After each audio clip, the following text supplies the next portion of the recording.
কিন্তু ভূমিকম্প মৌলিক সমস্যা না। ভূমিকম্প হওয়ার জন্য 15টা কারণ আছে। ওই কারণ 15টা যদি আমরা দূর না করতে পারি, ভূমিকম্পের পর ভূমিকম্প হবে, তারপর জীবনের ক্ষতি হবে, সম্পদের ক্ষতি হবে।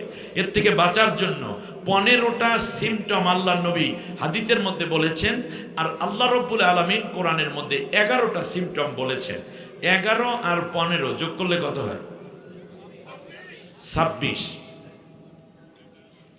এই কয়েকটা বিষয় নিয়ে আমি আপনাদের উদ্দেশ্যে কথা বলতে চাই ইনশাআল্লাহ, বিমাশিয়াতিল্লাহ ও বিফাদলিল্লাহ। যদি সম্ভব হয় কাগজ কলমে লিখে নিয়ে যাবেন। উলামায়ে কেরামদের প্রতি আমার দাবি হচ্ছে আগামী জুমায় এই আলোচনাগুলো আপনার করে দিবেন, তাহলে মানুষ সচেতন হবে। আমি আশ্চর্যান্বিত হয়েছি যে রাসূল সাল্লাল্লাহু আলাইহি ওয়াসাল্লাম যখনই ভূমিকম্পের কথা বলেছেন, তার আগে বলেছেন যে নেতৃত্বের সমস্যার কারণে ভূমিকম্প হয়। ওয়াসাদাল কাবিলাতা ফাসিকুহুম আল আইম্মাতু ফিল ফুসাক। আল্লাহ নবী সাল্লাল্লাহু আলাইহি ওয়াসাল্লাম 16টা কারণ বলেছেন, তার মধ্যে 9টা কারণ বলেছেন শুধু অসৎ নেতৃত্ব। ইজাত তুখিদাল ফায়ুদ দাওয়ালা ওয়াল আমানাতু মাগনামা। এই হাদিসগুলো আমি আপনাদের সামনে একটু পরে ডিটেইল বলবো ইনশাআল্লাহ। তো সেখানে বলা হচ্ছে অসৎ নেতৃত্ব, দুর্নীতিপরায়ণ শাসক, যারা রাষ্ট্রের গনিমত খেয়ানত করে, যেই সমস্ত নেতাদের মধ্যে যখন ফায়েশা কাজ দেখা দেবে, অর্থাৎ নেতা হওয়ার সাথে সাথে কোথায় কত সুন্দরী আছে তার বেডে পাঠিয়ে দাও, কতটা মেয়ের চরিত্র হনন করেছে এই নেতা গর্ব করে। সে ইউনিভার্সিটির ছাত্র নেতা হোক, কিংবা সমাজের মধ্যে যুব নেতা হোক, অথবা পার্লামেন্টের এমপি মার্কা নেতা হোক, অথবা উপজেলা চেয়ারম্যান হোক, কমিশনার হোক, অথবা মেয়র কিংবা মেম্বার অথবা চেয়ারম্যান, যখনই তার হাতে নেতৃত্ব আসে তখন সে তার চরিত্র ধরে রাখতে পারে না, মেয়েদের পিছনে সে লেগে যায়। ইন্নাল্লাহা ওয়া ইয়ানহা আনিল ফাহশা ওয়াল মুনকারি ওয়াল বাগি। আমাদের সম্মানিত প্রধান মেহমান যেটা বলেছেন, কি চমৎকার কথা। যেই নেতারা বলতে পারে আল্লাহ তাআলা নিষেধ করেছেন গুনার কাছ থেকে, সম্পদ মানুষের লুণ্ঠন করা থেকে, সৎ এবং নেতৃত্বকে যেখানে আমানতদার মনে করা হচ্ছে, পরকালীন জবাবদিহিতাকে যারা ভয় পাচ্ছেন, যেই মানুষগুলো বলতে পারে যে আমরা দুর্নীতি করি না, কাউকে করতে দেব না, এই মানুষগুলো আমাদের হাতের কাছে থাকতে অন্য কোনো চিন্তা করলে ভূমিকম্প তো দূরের কথা, এর চেয়ে ভয়ানক পরিস্থিতির সম্মুখীন হতে হবে আপনাদেরকে। সুতরাং এই বিশাল বিপদ থেকে বাঁচার জন্য আমাদের কি করণীয়? সমস্যা চোখে না, সমস্যা লিভারে। অতএব লিভার ঠিক করে দেন, চোখ অটো ঠিক হয়ে যাবে। সেজন্য আজকের এই আলোচনা, টোটাল প্রোগ্রামে আলোচ্য বিষয়ে আমি চিন্তা করেছি দুনিয়ায় ভূমিকম্পের কারণ এবং তার থেকে মুক্তির উপায়। সবাই শুনতে রাজি আছেন? নামাজের কথা সবাই বলে, রোজার কথা সবাই বলে। রোজা রাখলাম, নামাজ পড়লাম, স্বাধীনতার 54টা বছর হলো মসজিদের মধ্যে নামাজ পড়তে যাই, ইমাম সাহেব চুরি করবেন না এ কথা বলেন, ডাকাতি করবেন না, অপরের সম্পদ খাবেন না, এই নসিহত শুনতে শুনতে 103 বছর হলো মসজিদের বয়স, স্বাধীনতার হলো 54 বছর। 54 বছর পর্যন্ত ইমাম সাহেব খুতবা দিলেন, ওয়াজ করলেন, মসজিদে চুরি করবেন না, মুসল্লিরা সব ভালো হয়ে গেছে। তার প্রমাণ হইল যখন নামাজ শেষ করে তখন মুসল্লিরা 4-5 জন এসে বলে যে হুজুর জোতা ছিল খুঁজে পাই না, কে জানি লয়ে গেছে। মনে হয় আমি আসমানের কথা বলছি নাকি? হুজুরে ওয়াজ করছে কিসের বিরুদ্ধে? সুরের বিরুদ্ধে। এমনকি ইমাম সাহেব যদি নতুন জুতা নিয়ে আসে, দেখবেন পলিথিন কাগজ একটা লইয়া লয় পকেটে, এরপরে ওই পলিথিনের ভিতরে ঢুকাই তারপর সেজদার ডাইন পাশে রেখে দেয়, চোরে যেন না নিতে পারে। কারণ ইমাম সাহেব ওয়াজ করে ঠিকই চোরের বিরুদ্ধে, কিন্তু তার জুতা চুরি হবে না এই ব্যাপারে সে নিজেও কনফার্ম না। সে জানে আমার ওয়াজ দ্বারা চুরি বন্ধ হয় না। নিজের ওয়াজের উপর নিজের ইমান নেই মিয়া। কোন ইমাম রাগ করেন না। আমিও 3 মসজিদে খুতবা দেই, 3 মসজিদ, এবং আগামী জুমায় আরেক মসজিদ মনে হয়ে যাবে। এর মানে 1 মাসে 4 জুমা 4 মসজিদে দেওয়া লাগবে খুতবা। সেই ছাত্র জীবন থেকে ইমামতি করি। মসজিদের মধ্যে লেখা আছে জুতা চোর থেকে সাবধান, লেখা থাকে কিনা? এরপর কারণ এক মসজিদে এসে জুতা ছাড়া চুরি করবি কি, এরপরে সামনে লেখা যে জুতা চুরি হলে মসজিদ কর্তৃপক্ষ দায়ী থাকবে না, বেশ ভালো। সামনে আবার লেখা যে এই মসজিদে কিন্তু জুতা চুরি হয়। শেষবারে আর একটাই লেখা আছে নেম প্লেটের মধ্যে যে 2 জুতা 2 বাক্সে রাখেন, তাহলে চুরি হবে না। চোরের যন্ত্রণায় মসজিদে আল্লাহর নাম স্মরণ করুন, মসজিদে আল্লাহ বিল্লাহ করুন। এই মসজিদ জুতা চোর মুক্ত। 54 বছরের মাথায় এসে লিখতে পারেন নাই যে এইখানে মসজিদের মতো জায়গায় জুতা চোর মুক্ত হয় নাই, সেখানে ওই সংসদের মধ্যে আল্লাহকে ভয় করে আল্লাহর কোরআনের রাজ কায়েম ছাড়া সংসদ এবং সচিবালয় এবং বিভিন্ন অফিস আদালতে চোর মুক্ত হবে, এটা পাগলে বিশ্বাস করে, কোন জ্ঞানীরা বিশ্বাস করতে পারে। জুতা চুরির বিরুদ্ধে এটা ওয়াজের বিষয় নয়, এটা আইনের বিষয়। ইমাম সাহেব আস-সারিকু ওয়াস-সারিকাতু ফাকতাউ আইদিয়াহুমা, চোর এবং চুন্নির হাত কেটে ফেলো, এটা কি ওয়াজের বিষয় না আইনের বিষয়? তো এটাকে ওয়াজে ঢুকাইলেন কেন? এটাই তো অপরাধ, এটাই তো অপরাধ। বাবা জিনা করবা না, ব্যভিচার করবা না, কি জিনা ব্যভিচার হয় নাই নাকি? আজকে কত জিনা হবে তা কি হিসাব করেছেন এই রাতে? এজন্য আল্লাহ রাব্বুল আলামিন জিনাকে ওয়াজের মধ্যে শেষ করেন নাই। আল্লাহ বলেছেন আয-যানিয়াতু ওয়াজ-যানি ফাজলিদু কুল্লা ওয়াহিদিন মিনহুমা বিআতা জালদা। জিনাকার জিনারিকারীকে ধরবে, ধরার পরে 100টা করে বেত্রাঘাত করবে।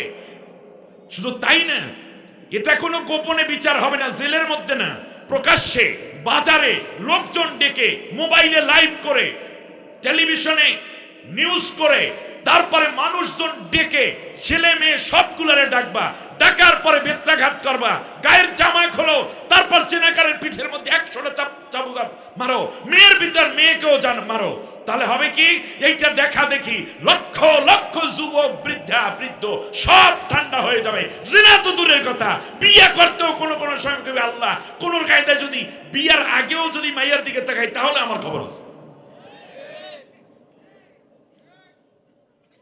আর যদি তারা বিবাহিত হয়, শাইখুজ্জান হয়, বিবাহিত ছেলে মেয়ে যদি পুরুষ নারী হয়, তাহলে কোমর পর্যন্ত গাড়ো, 4 দিক থেকে পাথর মারো, মাথার মগজ উড়াইয়ে দাও।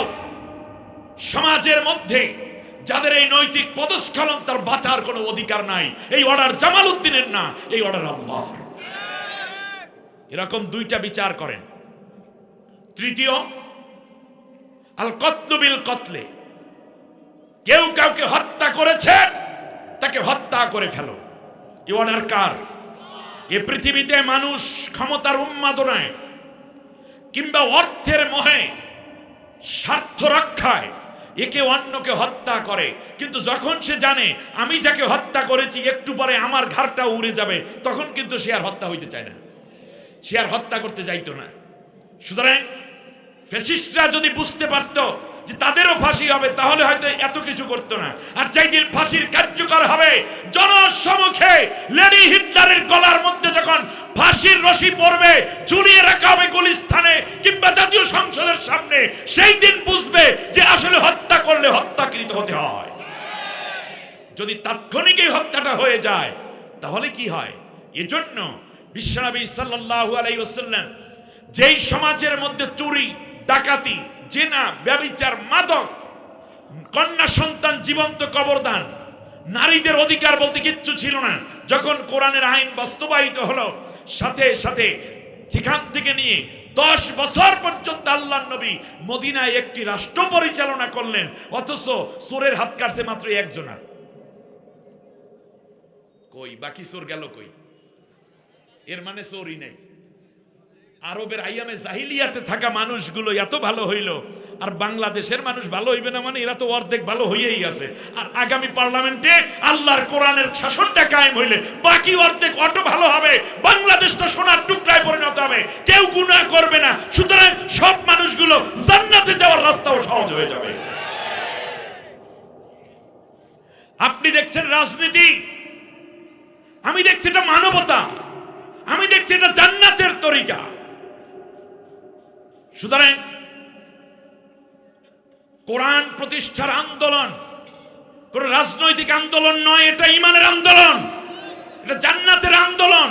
সাহাবীগণ এই আন্দোলনের মধ্যে জান্নাত তালাশ করেছেন বলি বদরের প্রান্তরে জীবন দিতে হাজির হয়েছেন, উহুদের প্রান্তরে জীবন দিতে হাজির হয়েছেন। যেই আন্দোলনে সাহাবীগণ জীবনের মতো মূল্যবান জিনিস দিতে, নবীজি জীবনের মতো মূল্যবান জিনিস দিতে রাজি হয়েছে, সেই আন্দোলন আপনি করেন না, উপরন্তু উল্টাপাল্টা কথা বলেন।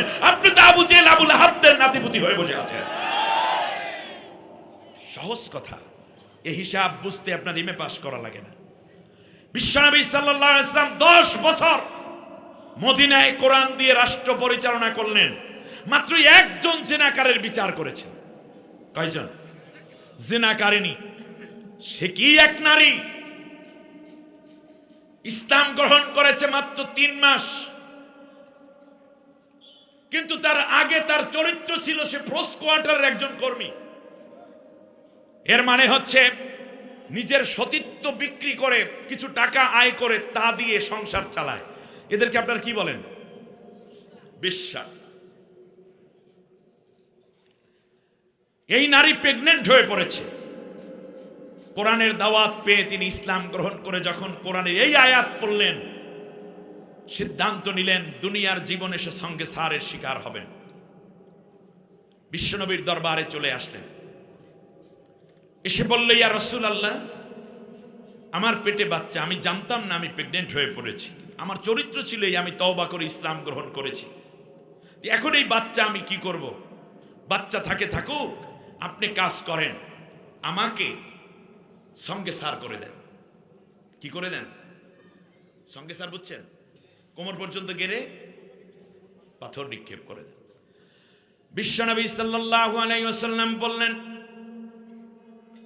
অপরাধ করেছো তুমি, বিচার হবে ঠিকই তোমার, কিন্তু মনে রেখো তোমাকে যদি এই মুহূর্তে বিচার করি তাহলে তোমার পেটে থাকা সন্তানটাও তো মারা যাবে, ওর তো কোনো দোষ নাই। দেখেন, আদল এবং ইনসাফ, ওর কোনো দোষ নাই, এটা হলো ইনসাফ। আর এই মহিলার বিচার করাটা হবে কি? আদল, ন্যায় বিচার, জাস্টিস। আল্লাহর নবী বললেন, যদি এই মুহূর্তে তোমাকে বিচার করে দিই, কিয়ামতের ময়দানে এই শিশু সন্তানটি আমি মুহাম্মদুর রাসূলুল্লাহর বিরুদ্ধে মামলা দায়ের করবে, আল্লাহ আমার কোনো দোষ ছিল না, আমাকে কেন তোমার নবী মেরে ফেললো? আল্লাহর নবী বললেন, তুমি চলে যাও, বাচ্চা প্রসব হওয়ার পরে তুমি আমার কাছে আসবে। মহিলা বাড়িতে চলে গেল। 6-7 মাস পরে যখন বাচ্চা প্রসব হলো, তার 4 দিন পরে হাদিসের চেয়ে মহিলা বাচ্চা কোলে নিয়ে ক্লান্ত শ্রান্ত শরীর নবীর সামনে হাজির। ইয়া রাসূলুল্লাহ, আপনি বলেছেন সন্তান প্রসবের পরে আপনার কাছে আসতে, এই সন্তান আমি রেখে দিলাম, আমাকে এখন কোমর পর্যন্ত গেড়ে সঙ্গে সার করে আমাকে হত্যা করে ফেলেন। তার কারণ ইসলামের আইন অনুযায়ী আমার বিচার হয়ে গেলে পরকালে আমার আর কোনো বিচার হবে না, আমি জান্নাতি হয়ে যাব। কোরআনের আইন যদি আমার দেশে কায়েম হয়, সবচেয়ে বড় বেনিফিট এই যে কোরআনের আইন মানে কার আইন? তা আল্লাহর আইন। পরকালেও যে বিচার হবে সেটা কার আইনে? আল্লাহর আইনে। তা আল্লাহর আইন দুনিয়ায় একরকম, আখিরাতে আর এক রকম হবে না। অতএব কোরআনের আইন দিয়ে যদি দুনিয়ায় আজকে চুরি, ডাকাতি, জেনা, ধর্ষণ ইত্যাদির খুনের বিচার হয়ে যায়, পরকালে এই খুনি, ধর্ষণকারী, জেনাকার, চোর, ডাকাত, বদমাইশ যারা আছে, দুর্নীতিবাজ, এদের আর কোনো পরকালে বিচার হবে না। তার কারণ একই হাকিমের হুকুম 2 জায়গায় এক আসামির উপর প্রয়োগ হতে পারে না। অতএব দুনিয়ায় বিচার হয়ে গেলে পরকালে বিচার মুক্ত, জান্নাতে যাওয়ার রাস্তা খুব সহজ হয়ে যাবে। কিন্তু একটা খুব বেনিফিট ইসলামী রাষ্ট্রে। রাসূল এখন বিচার করে দেন, মহিলার কি যন্ত্রণা, যে আমি মরে গেলেই যেন শান্তি পাই, এত বড় গুনাহ নিয়ে আমি জান্নাতে জাহান্নামী হয়ে যাব। আল্লাহর নবী বললেন, মহিলা, আমি এখনো তোমার বিচার করতে পারবো না।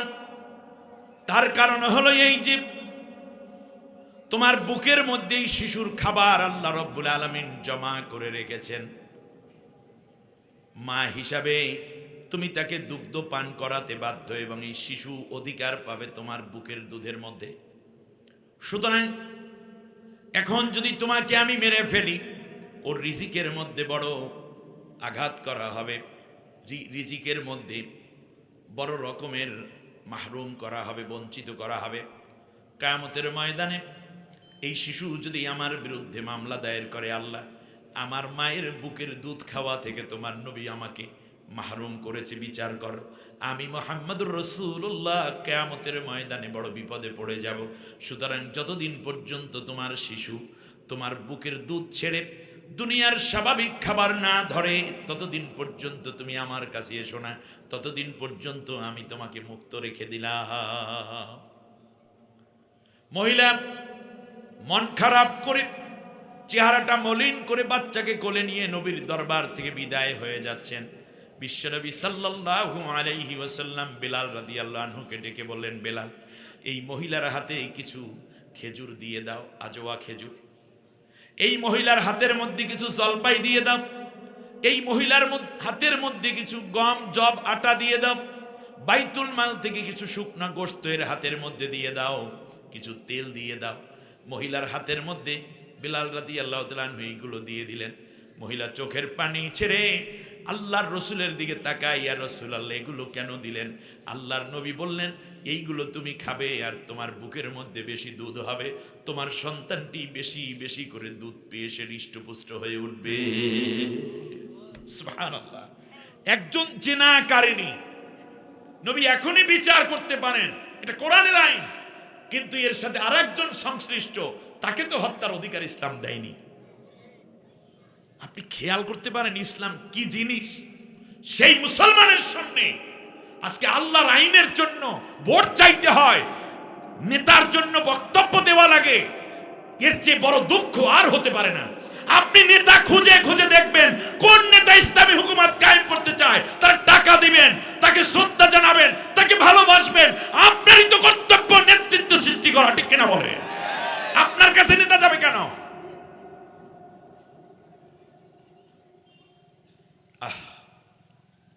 মহিলা চলে গেল।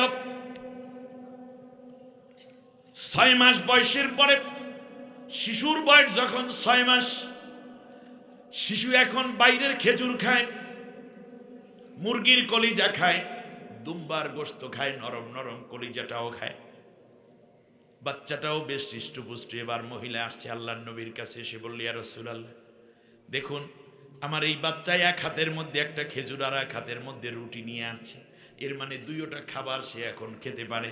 অতএব নবী, আপনি শিশুটা আপনার আমানতদারিতায় রেখে আমাকে ওই গুনাহ থেকে বিচার করার মাধ্যমে জাহান্নাম থেকে বাঁচায়া দেন। সুবহানাল্লাহ। আল্লাহর নবী শিশুটাকে কোলের মধ্যে নিলেন। কিছুক্ষণ পরে তাকে টেক কেয়ার করার জন্য যেই ডিপার্টমেন্ট আছে সেখানে হস্তান্তর করা হলো। মসজিদে নববীর সামনে গর্ত খনন করা আগেই ছিল জিনাকারদের বিচার, যারা বিবাহিত তাদের বিচার কেমন হবে। কোমর পর্যন্ত গাড়া হলো, চারদিক থেকে সাহাবীগণ পাথর মারে। হঠাৎ করে এক ফোঁটা রক্ত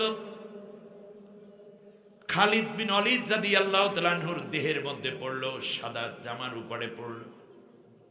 খালিদ বিন ওয়ালিদ রাদিয়াল্লাহু তাআলা আনহু যেখানে রক্ত পড়েছে সেখান থেকে এভাবে ধরলেন আর বলতেছে, সিসি, একটা জেনাকারিনীর রক্ত আমার দেহের মধ্যে পড়েছে, এইটা কি হলো? ছি। মুখটা একটু কালো করলো, ব্রুকুস করলো। আল্লাহর নবী খালিদ বিন ওয়ালিদকে ডেকে বললেন, খালিদ, তুমি কোন এক নারীকে তিরস্কার করছো? এই মহিলাকে আমি 3বার ছেড়ে দিয়েছিলাম, পিছনে কোনো গোয়েন্দা লাগাইনি, কোনো জামিনের ভাগী কোনো উকিলকে নেই নাই, মহিলাকে আমি আমার মতো করেই ছেড়ে দিয়েছিলাম। কিন্তু এই মহিলা বারবার ফিরে এসেছে কেবলমাত্র আল্লাহর ভয়ে, জাহান্নামের ভয়ে। ও খালিদ, শোনো, এই মহিলার তওবা, এই মহিলার হৃদয়ের যন্ত্রণা এবং জাহান্নামের ভয় এত তীব্র, তাম পৃথিবীর অন্য রিওয়ায়েতে আসছে এই মদিনা শরীফের যত মানুষ আছে তার মধ্যে আবু বকর, ওমর, ওসমানদের মতো সাহাবীও আছে। শোনো, এই তামাম পৃথিবী অথবা এই মদিনার মধ্যে যত মানুষ আছে, সব মানুষের তওবাগুলো যদি এক পাল্লায় দেয়া হয়, আর এই মহিলার তওবা যদি আর এক পাল্লায় দেয়া হয়, আমি মুহাম্মাদুর রাসূলুল্লাহ আল্লাহর কসম করে বলি, এই মহিলার তওবার ওজন, তওবার পাল্লা ভারী হয়ে যাবে। তার কারণ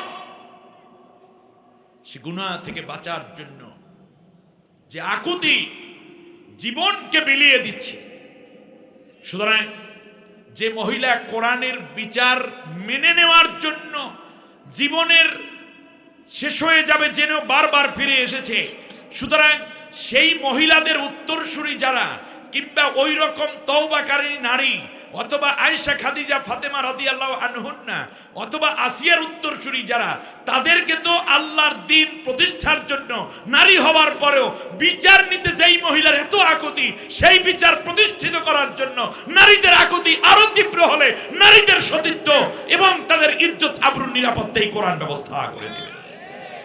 এই জন্য একা কাজ করলে হবে না। তো আপনার স্ত্রীকেও আল্লাহর কোরআনের রাজ কায়েমের জন্য ঘর থেকে কিছু সময়ের জন্য সময় দিতে, ছেড়ে দিতে হবে। মহিলারা দলে দলে আল্লাহর কোরআনের পক্ষে মানুষের সাথে দাওয়াতি কাজ করতে হবে। ইসলাম ছাড়া আর কোনো শান্তি নাই। এই জন্য সব দল দেখা শেষ, আগামীর পার্লামেন্ট হবে আল কোরআনের বাংলাদেশ। কে কে চান দুইটা হাত উঁচু করে আল্লাহকে দেখা।